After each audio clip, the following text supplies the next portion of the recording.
Thank you, Senator Nielsen. Senator Pavley.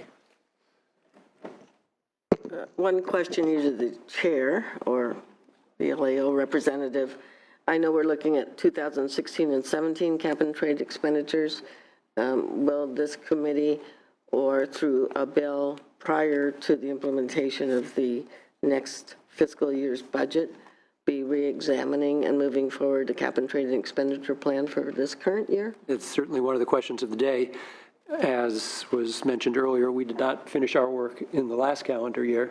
There's nothing that prevents us from taking care of the current budget year's revenue from cap and trade before we get to the June 15th budget. I strongly recommend that, because we want to get the dollars out the door. Money yes.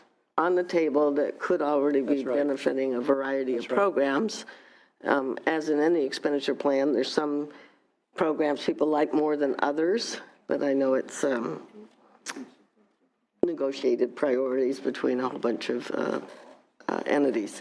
So I would strongly recommend, would it be through a separate bill, or what is the format for bringing forward in a timely manner prior to the June budget, this current year's? Likely through a trailer bill through this committee. Through a trailer bill that can be done at any time and implemented immediately. Right. I would strongly recommend that we do so yes. in that regard. So count me in on that. I had just a curious question on the continuous appropriations, and I don't disagree necessarily with Senator Nielsen that this always needs continuous appropriation. Doesn't mean the legislature doesn't have continuous oversight. We can adjust priorities. Some are more important than others, perhaps over time.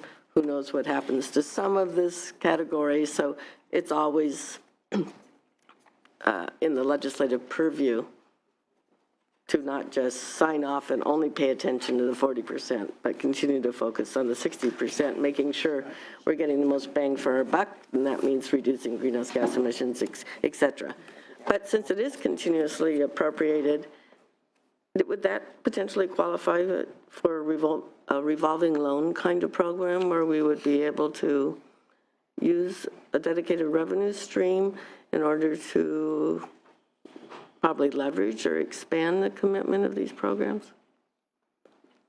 I mean, I'm not sure, I guess, how that plays into the continuous appropriations, but maybe my sort of answer might help you. I mean, one of the or a couple of the governor's proposals are sort of to provide funding to programs that operate a revolving loan fund program, and so that that money that's put into that loan fund can be used over time to fund energy efficiency projects, for example, and the money could come back in and then continue to go out the door to new and additional projects, and so that's one strategy I know that the administration has included as part of its plan.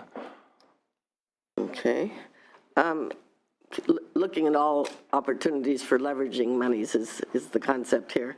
So one of the comments was made to the cap and fee expenditures relating to fuels. Once we put fuels under the cap, some of that return of investment is in the new categories of biofuel production subsidies and facilities. If you really want to create competition in the marketplace on the fuel side, which would help keep petroleum prices down, investment in biofuels is really a prudent thing to do economically, as well as making sure it has lower carbon intensity in the fuel supply as well. So that's sort of a way to think about it. Transportation is our #1 greatest greenhouse gas emission segment in our scoping plan that we have to address. So those kinds of programs. Final question. I am concerned about the transit and intercity rail capital appearing in the continuous appropriation and then once again in the below the line on the precedent of that, because up above it seems to double every year in and of itself, all these 4 categories. If you look at where they were a few years ago and where they're going, the amounts will continue. What is the explanation for why there's 400 million in transit and intercity rail capital in the 40% as well. I mean, I think that's a great question for the administration, transportation actually. also, Yeah, but- exactly. Again, I think, that goes at just sort of the fundamental question of how the administration prioritized its funding amongst the various programs and why this package of programs, it feels, would sort of help achieve the greatest level of benefits. Right, thanks. Okay. Thank you, Senator. Senator Wolk and then Senator Morlock. Thank you, Mr. Chair. Mr. Brown, I have questions in two areas. One has to do with your concerns about, or the importance of evaluation, which the chair certainly spoke to earlier, and the issue of the definition of programs. And I want to look at not only your chart on page 6, but in the Senate Budget and Fiscal Review, which essentially is the governor's plan in a bit more detail. Still a matrix on page 3. You suggested that many of the categories would contain new programs or old that aren't well defined, and that's a concern you raised. Let me ask you if there are particular programs or areas where you think we should focus our efforts. I mean, I think it's difficult to say. I mean, I will say that there's perhaps more certainty around the benefits that would be achieved and the types of projects that would be funded around certain programs. And in general, that's programs that have already received funding in the past or is sort of an extension of an existing program.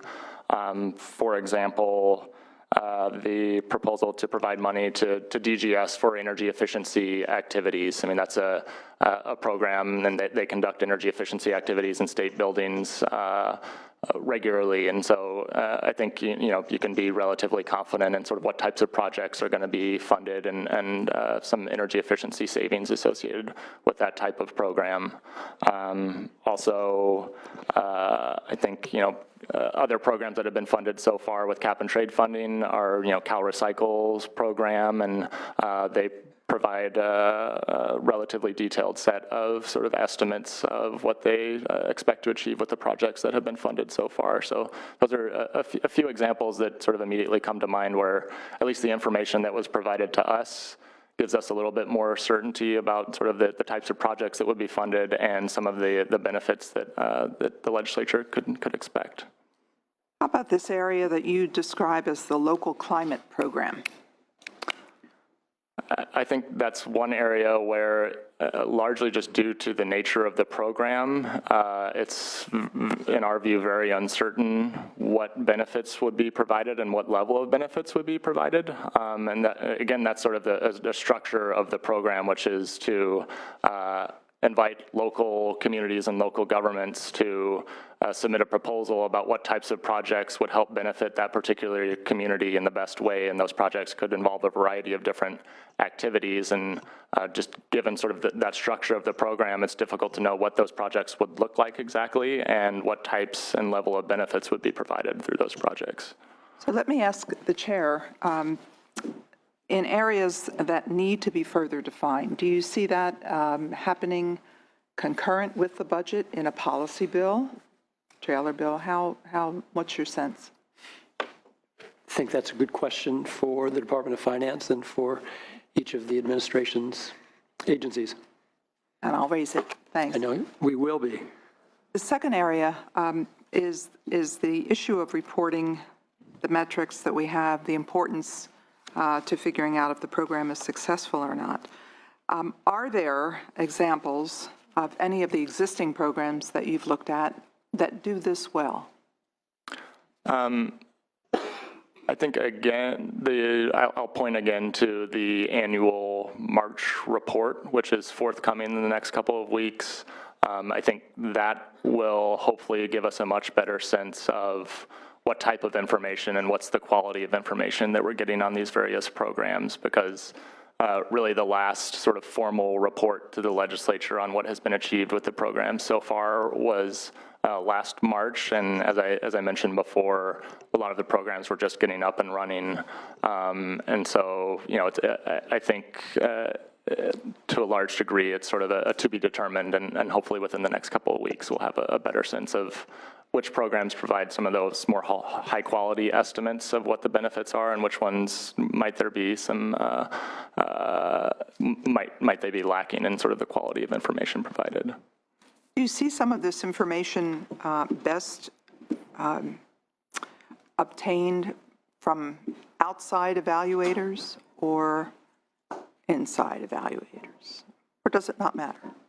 I mean, I think it is perhaps an issue that the legislature should be considering, sort of the looking to independent and outside evaluators and entities and experts to help in two ways. One, just provide information regarding strategies for perhaps targeting funds in ways that that make sense given the existing programs, and two, help sort of establish that framework for setting up a process to make sure that whatever's being evaluated after the fact and after the programs have been implemented is providing you with meaningful information. Okay, thank you. Thank you, Mr. Chair. Thank you, Senator Walk. We have Senator Morlock and then Senators Roth and Pan. Thank you, Mr. Chair. I'll have to confess that cap and trade is an area I'm very weak in, and I'm just still trying to get my arms around it. I'm someone that's sort of used to double entry bookkeeping. So this is sort of like trying to hold 150 pounds of Jell-O and trying to figure this thing out. But just a few fundamental quick questions. Is this a tax? I think that's an issue before the courts. There's an ongoing court case. The program and the ARB's authority to auction the allowances is being challenged, and the plaintiffs are arguing that it isn't tax. The court ruling that we have to date from the lower court determined that the revenues are a fee and not a tax, and so that's what we're operating under at this point. So then we've collected $3 billion. Are we putting that in an escrow account pending the outcome of the court case? The money's going into the Greenhouse Gas Reduction Fund, which is a state fund, and some of it has been spent so far, and there are plans to spend it this year. It's not entirely clear when the court decisions will be finalized, but it may take a while. Have you done any analysis with our manufacturers to see what the census is? How many have left because of this new financial requirement, and how many have moved in? Is it holding steady? Is it declining? What's happening? We don't have great information on that right now. I will say it's my understanding that the ARB is working with perhaps some other researchers and economists to try and get an understanding of that issue, of the degree to which the program may have encouraged companies to move out of state. That's my understanding that they're operating, or they're working on sort of funding that study right now, and so you may want to ask the administration to provide a little bit more comment on the status of that. All I have is anecdotal data. I just had a chance to have one phone conversation yesterday with the CEO of someone in my county, and I asked him how this was working for him, and he was quiet for a couple seconds, and he said, "John, I've moved all my manufacturing out of state." So I'm sort of curious. Who's the referee? You know, who steps in and says, no, this really isn't working well for greenhouse gas, stop it? Who throws the yellow flag down? Who's the grand jury here in Sacramento that says you're not spending it appropriately? I mean, I think it's the legislature and the governor that, ultimately have the decision about authorizing the cap and trade program, and how to spend the auction revenue. And so ultimately it will, it's a legislative decision about how to spend the money, how well the money is being spent, and if it's not operating in the way that the legislature would like it to, adjusting course and making corrections. Okay, and someday I'm going to have to sit down with Senator Pavley and get a good education too, but it only goes to 2020, right? We've only got 4 years left. You don't have in your report a graph of what the 1990 level is and how we're getting down to that, where would I find that? That information, there's information on ARB's website. They do an emissions inventory on sort of the overall level of emissions each year. And they also have information on what the 1990 level was and therefore what the 2020 target is. So if we're focused on 2020, why are we spending money on high-speed rail, which isn't going to get done till 28? I mean, how do we justify that kind of allocation? I mean, I think one thing to keep in mind is, although the statute establishes the 2020 target, our understanding of the statute is that that 2020 target would remain in place on an ongoing basis. And so for some of these programs that have more long-term greenhouse gas emission reductions, one argument or one justification for some of those programs might be that they would help maintain that level of emissions, and therefore the state wouldn't go sort of beyond that 1990 cap level. So there's not a sunset to AB 32? That's correct. All right, thank you, Mr. Brown. Thank you, Mr. Chair. Thank you, Senator Morlock. Senator Roth. Thank you, Mr. Chair. You know, I'm mindful of the fact that we're imposing fees on business emitters to bring about emissions reduction, but I have to tell you, sitting here and listening to the status of the program, and this is not denigrating your testimony in any way, it causes me to wonder whether the administration and CARB are simply figuring out how to do this as they go along. I was particularly struck by the statement, and I'm paraphrasing, that spending on greenhouse gas reduction projects simply frees up allowances to issue to other emitters. And does that suggest that the program is having modest, if any, impact? I mean, I think the key point there is that really in our view, the benefits of the program and the purpose of the program is on the regulatory side, and the issuing of a limited number of allowances and using that as sort of the primary mechanism to reduce your greenhouse gas emissions. In other words, limiting the number of allowances that are out there and available. And it's not necessarily to generate additional revenue, which then can be used to reduce greenhouse gas emissions, which in this case, given some of the interactions that I talked about, you might not actually be getting those reductions. You may just simply be moving emissions around. And so that's why I think that's the basis for some of our comments regarding the legislature thinking about perhaps relying on the cap and trade regulation to help achieve its greenhouse gas goals, but then thinking about using the funds in a way to achieve other priorities, such as reducing costs that are being borne by households or businesses, or achieving other legislative priorities, because it's complicated, and there are these types of interactions that have important implications for what exactly is being achieved by different spending proposals. You know, I'm not a scientist nor a mathematician, and I'm just a lawyer. Draw your own conclusions from that. But, you know, I have to say, I do have some military background, and we used to say in the military, what gets measured gets done. Mm-hmm. And so what's bothering me about this, I hate, maybe my colleagues have already covered it. For example, on the cap and trade expenditure plan, a $3 billion plan. So we're collecting this money. I guess my question is, are there detailed goals and objectives and reporting phase points with expectations for these projects that are listed on the expenditure plan? I think that's a great question, particularly for the administration. I mean, I think for some programs, we have some sense of what they expect to achieve with the spending and what types of projects will be funded. But for others, it's very unclear about what the administration expects to achieve and what sort of the ultimate goal of that particular program, particularly from a quantitative perspective, trying to sort of quantify what benefits would be achieved through those various programs. And so we think that's an important question to continue to ask the administration about their various proposals. Because when I look through the material that we're provided, you know, as part of for people like me to try to get the bulb a little brighter, I see words like estimate throughout. I never see a detailed report on what we've obtained, or a reference to a reporting point where we would be provided with information on what the 400 million, for example, in transit and intercity rail capital actually achieves in terms of greenhouse gas or any other emission reduction? Am I correct?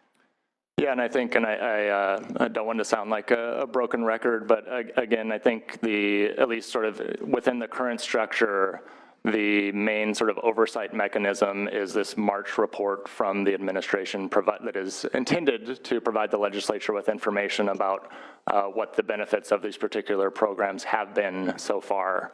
And so, it's an important part, I think, from the legislature's perspective and from our perspective to look at that report and really dig into the degree to which that information that's being provided is providing you with meaningful information that you can use to then base your future funding decisions. But you would think if there were goals and objectives and phase points on which that report would be based, that those would be known to us today.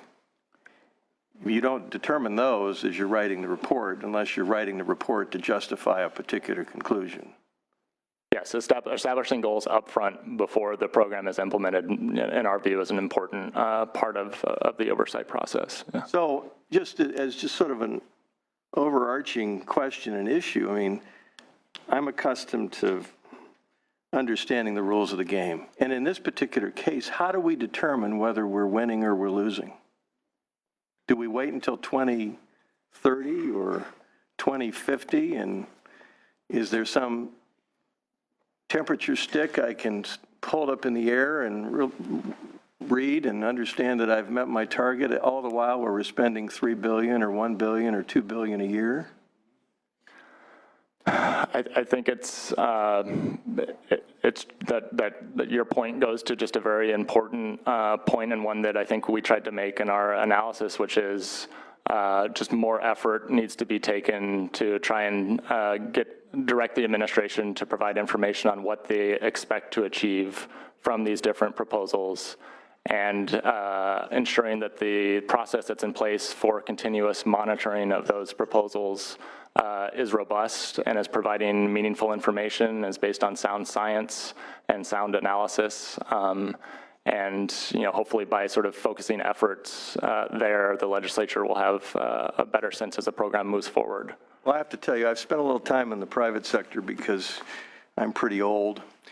And if we were in corporate America and the CEO presented and had approved an expenditure plan of $3 billion, and we spent year over year $1, $2, or $3 billion without having a clear set of goals and objectives that produced a positive result for the business enterprise, the CEO would get fired, or at least get an F for a grade.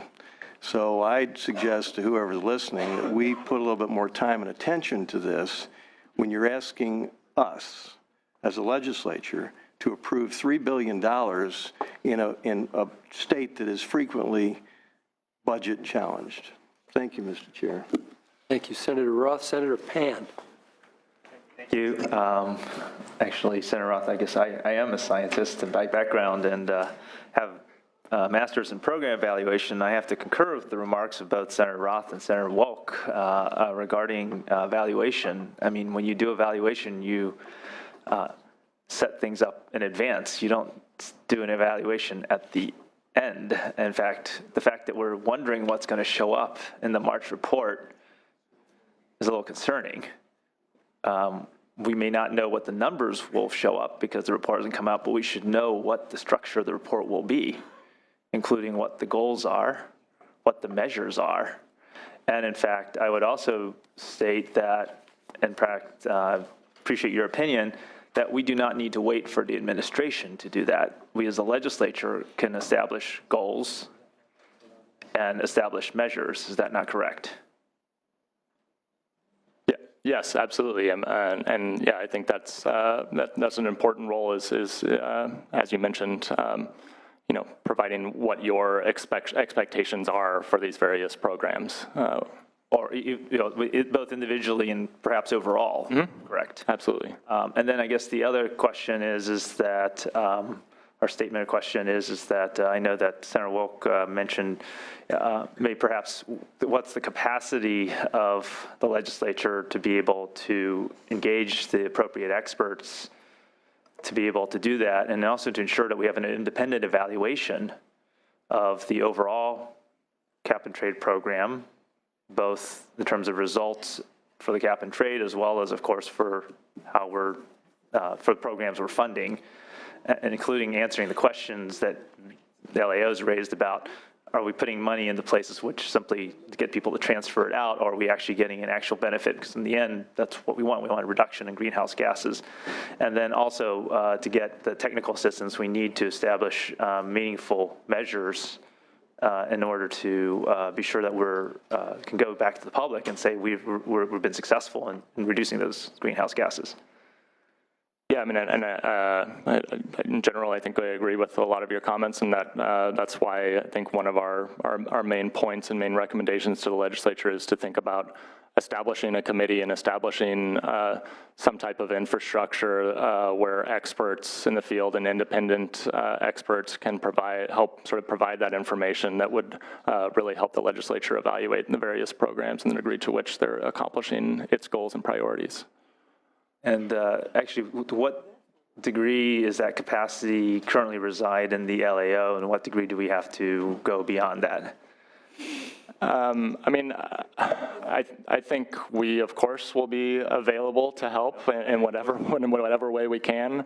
I hope that my testimony has sort of given you some sense of how complicated it is and how complex it can be trying to figure out how all these different programs and how they interact with existing regulations and even the science associated with a particular program and a particular emission reduction. So to the extent you get down into more detailed information on sort of market issues and the science behind certain emission reduction proposals, then that's the type of analysis I think that probably should be done by outside experts. Yeah. So perhaps one of the things we should have a line in terms of is actually expenditure for evaluation, because in fact, usually people estimate evaluation should be about 10% of your total expenditures if you're going to get an appropriate evaluation. Yeah, and the there are some resources that are currently going to ARB for to sort of try to evaluate the effects of these programs, and so yeah, I think it's a good question to sort of ask how are those funds being used? Are there ways to perhaps use the same funding or additional funding to help beef up the evaluation process? And I would just point out that, I mean, some of that may be embedded within the individual program they're doing evaluation, but we should definitely have an evaluation set of resources and also a standardized way. I mean, there's going to be some specific evaluation related to specific programs, but also an overall evaluation structure that makes sense across programs. Yeah. Okay, thank you. Thank you, Senator Pan. Mr. Brown, as we thank you for your time and your presentation and your expertise today, can we expect an LAO analysis of the March report? I mean, we will certainly be looking at it as just sort of a normal part of our role and oversight function. And we will take a look at it and be happy to work with your staff and provide our comments and our take on sort of what's in the analysis and ways in which it could be approved. And also what's not. Exactly. I think from all the questions you've heard from us today, certainly our concerns, which I think have always been your concerns as well. Yes. All right. Yeah. Thank you very much.